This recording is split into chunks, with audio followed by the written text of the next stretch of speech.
Hello friends, I am Dr. Ankita Singh Chakoria, PhD in Biotechnology. Also, I have qualified CSI and JRE with All India rank 103. Today we are going to discuss about the Bohr effect and the transport of oxygen within our body. So let's start. As I said, transport of oxygen within our body is majorly dependent on the molecule that is present within our RBC, जिसका कि नाम है haemoglobin. ठीक है, haemoglobin 4 polypeptide chain से मिलके बनता है. ठीक, अल्फा 1, अल्फा 2, बीटा 1, बीटा 2. ठीक है, प्रत्येक चेन में ना एक हीम ग्रुप होता है जो कि पोरफायरिन रिंग से बना हुआ है. इस हीम ग्रुप में ना एक एक आयरन प्रेजेंट रहता है in the form of ferrous ion Fe2+. और इस फेरस आयन की ही टेंडेंसी होती है कि ये ऑक्सीजन के साथ बाइंड कर लेता है.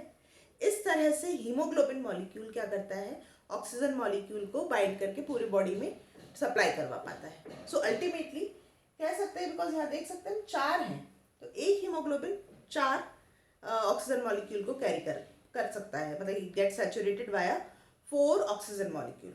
ठीक है, 1 haemoglobin molecule. Now let's start with the alveoli, कि जो हम इनहेल एक्सहेल कर रहे हैं ना, वहाँ से बात करते हैं. एयर में ऑक्सीजन है, कार्बन डाइऑक्साइड भी है. ठीक है, एयर में क्योंकि मिक्सचर है एयर्स का ना, बहुत सारी गैसेस का मिक्सचर है, तो हर एक गैस अपना एक प्रेशर भी डालेगी, स्वाभाविक है. और एक बहुत बेसिक सा सिद्धांत है कि गैसेस ना, जितनी भी गैसेस है, इनफैक्ट हवा भी, ठीक है, मिक्सचर ऑफ गैसेस भी, हवा की भी क्या टेंडेंसी होती है, it moves from higher pressure to lower pressure always. तो इसलिए जब भी हम इनहेल करते हैं ना, we inhale, mixture of gases हमारे लंग्स में गया. ठीक है, हमारे सराउंडिंग में तो पार्शियल प्रेशर ऑफ ऑक्सीजन, क्योंकि हर एक गैस का क्या है, इस मिक्सचर में एक प्रेशर है, तो इंडिविजुअल प्रेशर ना कहकर हमने पार्शियल प्रेशर एक सबके लिए कॉमन टर्म दे दिया है कि partial pressure of oxygen, partial pressure of carbon dioxide, partial pressure of nitrogen gas, तो सबके लिए पार्शियल प्रेशर. तो partial pressure of oxygen in are surrounding is 159 mm of Hg, millimeter of mercury. While when we inhale this air, हमारे alveoli में this pressure becomes 104 millimetre of mercury. ठीक है, जबकि जो हम कार्बन डाइऑक्साइड भी क्योंकि गया है साथ में, उसका प्रेशर मात्र 40 मिलीमीटर ऑफ मरकरी होता है.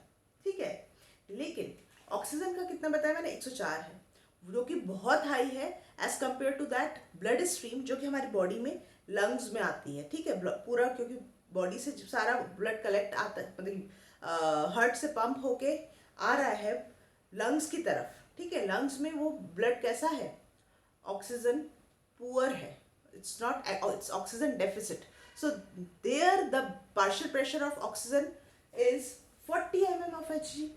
एंड अभी जैसा कि मैंने बताया, एयर और gases moves from higher pressure to lower pressure. तो क्या होगा यहाँ, क्योंकि ज़्यादा है एल्वियोलाई में, so it rush into the blood stream, है ना. 104 वाली 40 की तरफ जाएगी. और क्योंकि ऑक्सीजन डेफिसिट तो है, लेकिन कार्बन डाइऑक्साइड भी भर भर के है अंदर अभी ये वाले ब्लड में, तो क्या करें, 45 mm Hg यहाँ पे, क्योंकि partial pressure of carbon dioxide है, ये एल्वियोलाई में जाएगा, क्योंकि यहाँ पे एल्वियोलाई में अभी partial pressure of carbon dioxide कितना है, मात्र 40. तो हायर से लोअर की तरफ ट्रांसफर होगा गैसेस का. ठीक है, हो गया. अब जैसे ही ऑक्सीजन यहाँ आया ना, ऑक्सीजन कोशिश करता है कि अपना सही जगह पे पहुंच जाए, क्योंकि ऑक्सीजन एंड कार्बन डाइऑक्साइड दोनों की बात करूंगी मैं, they both are poorly soluble in our blood plasma. ठीक है, तो once it get enter into the blood plasma, it get now next very soon it get enter into the RBC, क्योंकि RBC में यहाँ पे इन्हें हीमोग्लोबिन मालूम, इन्हें भी मालूम है कि somebody is waiting for us, so ये तुरंत ही आरबीसी में एंटर करते हैं. And once it get enter into the RBC, they get combined with this ferrous ion of hemoglobin.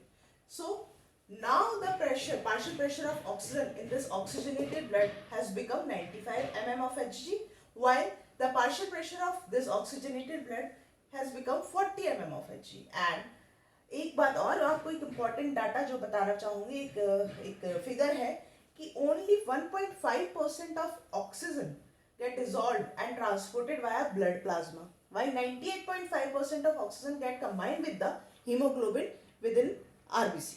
ठीक है, इस तरह से ही ट्रेवल करता है. अब क्या होगा कि ऑक्सीजनेटेड हो गया ब्लड, बढ़िया बात है. अब लंग से आगे चले गए, लंग से जैसे ही आगे चले गए ना, ये देखेगा कि अरे मेरे सराउंडिंग में सारे टिश्यूज काम कर रहे हैं और सबका मेटाबॉलिज्म हाई है, सब अपना सेलुलर रेस्पिरेशन करे जा रहे हैं, ऑक्सीजन को as a by product release करे जा रहे हैं, and they all demand for the oxygen that I am grabbing right now. So what will happen, haemoglobin को छोड़ना ही पड़ेगा, आरबीसी से ऑक्सीजन को निकलना पड़ेगा, उस टिश्यू में एंटर होना पड़ेगा. बट ऐसा नहीं है कि ये एक इमोशनल प्रोसेस है, ऐसा नहीं है, ये इसके पीछे मैकेनिज्म है. उसी मैकेनिज्म के पीछे हम बात करेंगे. देखिए, जैसा कि मैंने कहा, टिश्यूज में क्या हो रहा है, मेटाबॉलिज्म हो रहा है, सेलुलर रेस्पिरेशन हो रहा है, जिसकी वजह से CO2 as a by product release हो रहा है. बिल्कुल सही बात है. तो टिश्यूज में at present partial pressure of carbon dioxide ज्यादा है, 45 mm of Hg as compared to that of this blood stream, while the partial pressure of oxygen is 40 mm of Hg, very low as compared to this partial pressure. तो CO2 क्या करेगी, अब CO2 यहाँ enter करना शुरू करेगी. Enter करते साथ ही ना ये दो काम करती है. एक काम तो क्या करती है, थोड़ा बहुत ब्लड प्लाज्मा में रहता है क्योंकि ये भी पुअरली सॉल्युबल है, बाकी ये आरबीसी में एंटर कर जाती है. अब आरबीसी में एंटर करते साथ ही ना दो चीजें होती हैं इसके साथ. आरबीसी में एक एंजाइम होता है जिसका कि नाम है कार्बोनिक एनहाइड्रेस, वो इसका वेट कर रहा है कि आजा बेटा, आहा ठीक है मैं तुझे देखता हूँ. तो ये क्या कराता है, कार्बन डाइऑक्साइड और वाटर की रिएक्शन करा देता है. जैसे ही रिएक्शन होती है it makes carbonic acid H2CO3 and soon it same enzyme H2CO3 को ब्रेक डाउन कर देता है इन H+ and HCO3, that means hydrogen ion and bicarbonate में. ठीक है. और हमारी बॉडी में एक बहुत इंपॉर्टेंट क्वेश्चन भी बन सकता है, एनसीईआरटी की किताब में भी मेंशन है, दैट इट इज नियरली, मैं आपको एग्जैक्ट आंकड़ा देना चाहूंगी, हाँ 70% ऑफ कार्बन डाइऑक्साइड हमारी बॉडी में ना इस बाइकार्बोनेट फॉर्म में ही रहता है, थैंक्स टू दिस एंजाइम. कि 70% है तो कार्बन डाइऑक्साइड तो हमारी बॉडी में, मतलब फिर अगर हम ऐसे खुला छोड़ दे तो बहुत मुश्किल हो जाएगी. तो इसलिए कार्बोनिक एनहाइड्रेस की वजह से बाइकार्बोनेट के फॉर्म में ये हमारी बॉडी में ट्रैवल करता है. ठीक है, 70%. बट ये चीज और हो रही है कि हाइड्रोजन आयन भी बन रहे हैं इसकी वजह से, जो कि खराब है, जो एसिडिटी बढ़ाएंगे, पीएच कम करेंगे, मतलब ब्लड प्लाज्मा को के लिए एसिडिक एनवायरनमेंट क्रिएट करेंगे. दूसरा क्या करता है, कार्बन डाइऑक्साइड सेम आरबीसी में एंटर होकर ना एलोस्टेरिक साइट ऑफ हीमोग्लोबिन पे जाके जुड़ जाता है. अब ये हीमोग्लोबिन ना पॉलीपेप्टाइड चेन से बना हुआ है और इसको ना स्टेबल, एक अच्छा एक ही फॉर्म में रहना हर किसी को पसंद है. बिल्कुल सही बात है, इस मॉलिक्यूल को भी वही पसंद है. अब क्या, इसने आराम से अपना ऑक्सीजन को ग्रैब किया हुआ है, लेकिन जैसे ही कोई एलोस्टेरिक साइड पे कार्बन डाइऑक्साइड आके चिपकेगा तो इसका क्या होता है, कॉन्फॉर्मेशनल चेंजेस होना शुरू होते हैं. कॉन्फॉर्मेशनल चेंजेस होते साथ ही ये थोड़ा डिस्कम्फर्ट में चला जाता है. ठीक है. अब क्या होगा कि धीरे से एक मॉलिक्यूल ऑफ ऑक्सीजन अनलोड हो जाएगा इस हीमोग्लोबिन से. ठीक है. अब क्योंकि एक ऑक्सीजन मॉलिक्यूल अनलोड हुआ है तो क्या होगा, स्वाभाविक है थोड़े और कॉन्फॉर्मेशनल चेंजेस और भी आएंगे. उसकी कसर दूसरा ये जो यहाँ पे एसिडिक कंडीशन बढ़ाने के लिए हाइड्रोजन आयन बना है ना, वो कर देता है. ये भी जैसे ये रिएक्शन होती है ना, हाइड्रोजन आयन भी किसी दूसरे एलोस्टेरिक साइड पे जाके बाइंड करने लगता है अल्फा बीटा चेन्स पे. Again the conformational of this hemoglobin get changes more, so unload of oxygen और easily हो जाता है. ठीक है. जैसे ही अनलोड होता है ब्लड स्ट्रीम से ऑक्सीजन टिश्यू में आने लगता है, टिश्यू नाउ बिकम्स हैप्पी और वो अपना cellular respiration and other metabolism बहुत अच्छे से करने लगता है. लेकिन जैसा कि मैंने बताया था, ये exchange of oxygen and carbon dioxide ऐसे ही नहीं होता. ये इमोशनल चीज़ें नहीं है कि हाँ हीमोग्लोबिन ने देखा मेरे आसपास ज़रूरत है मैं छोड़ दूँ, ऐसा नहीं होता.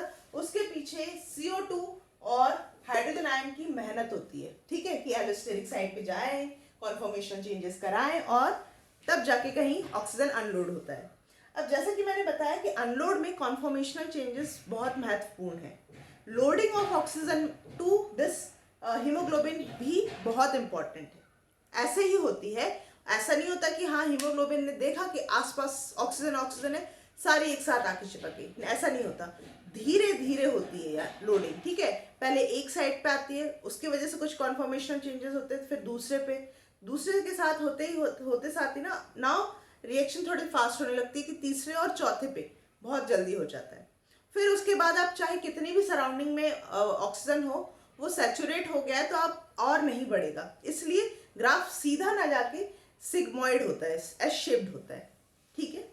तो अब हम बात करें थे जो कि haemoglobin saturation with the oxygen affect कर रहे थे। सबसे पहले तो हमने देखा था कि यहाँ पे पार्शियल प्रेशर ऑफ ऑक्सीजन था, ठीक है।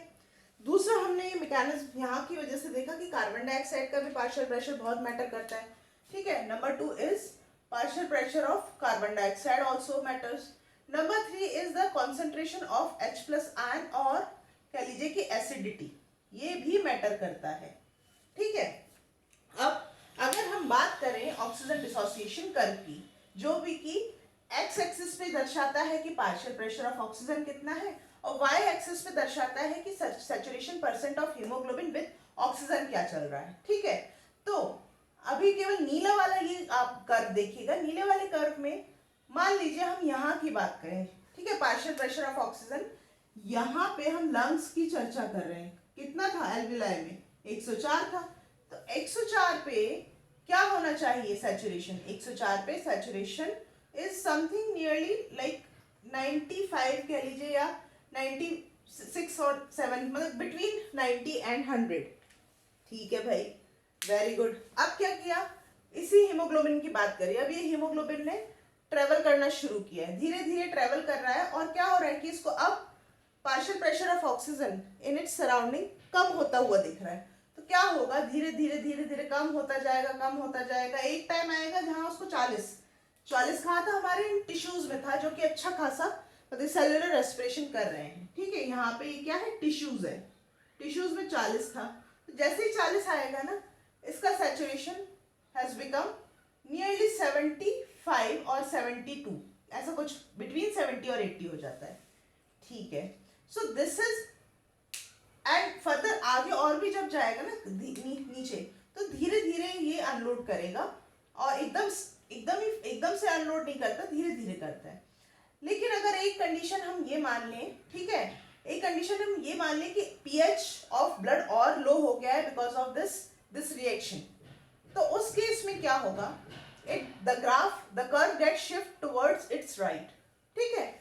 एंड दिस अफेक्ट ऑफ, या कह लीजिए the effect of hydrogen ion concentration on saturation of hemoglobin with oxygen is called Bohr effect. एक बोहर, क्रिश्चियन बोहर थे, एक फिजियोलॉजिस्ट थे, he was a physiologist, and वो इसी पे उन्होंने पूरी अपनी रिसर्च निकाल दी। 20 साल वो यही काम करते रहे कि भैया गैसेस कैसे घुलती हैं किसी भी लिक्विड मीडिया में, और उन्होंने हीमोग्लोबिन और ये ऑक्सीजन पे बहुत तगड़ा काम किया। और उन्होंने ही निकाला कि भैया H प्लस आयन कॉन्सेंट्रेशन की वजह से ना, ये वाला जो ग्राफ होता है ऑक्सीजन डिसोसिएशन का, it get shift toward right. Right से मतलब ये है कि मान लीजिए अगर पीएच और गिर गया है, तो at the same partial pressure पे भी ना, at the same partial pressure पे भी, because of higher acidic condition, the saturation now get drops from 75 to 60, ठीक है, 75 से 60% तक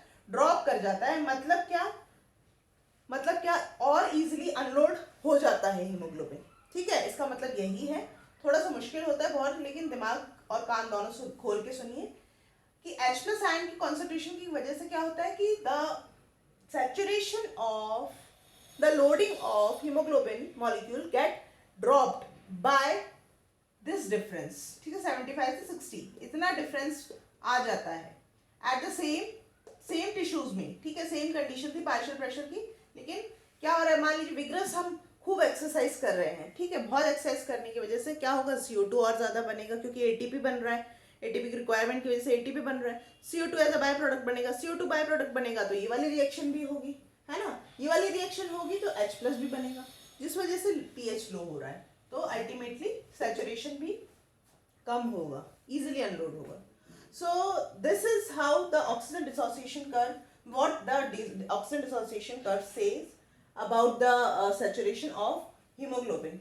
अच्छा, मैंने रेड वाला जो बनाया ना, रेड वाला इस मान लीजिए कि हीमोग्लोबिन ऑफ फीटस, या कह लीजिए कि एट हायर पीएच पे क्या कंडीशन होगी वो दर्शा रहा है, ठीक है। हायर पीएच पे क्या होगा कि H plus ion condition, H plus ion concentration क्या होगा, कम होगा। अब H प्लस आयन कॉन्सेंट्रेशन का कम होने का कारण ऑफ कोर्स CO2 भी कम है, जिसकी की वजह से क्या होगा, एट सेम पार्शियल प्रेशर पे भी ना सैचुरेशन थोड़ा ज़्यादा होगा, अनलोड ऑफ ऑक्सीजन की इतनी रिक्वायरमेंट नहीं होगी, तो सैचुरेशन थोड़ा ज़्यादा होगा. So this is all about the Bohr effect, the oxygen dissociation curve and the transport of oxygen within our body. ठीक है, मिलते हैं आगे के लेक्चर्स के साथ में. Till then stay safe and stay blessed. Bye bye.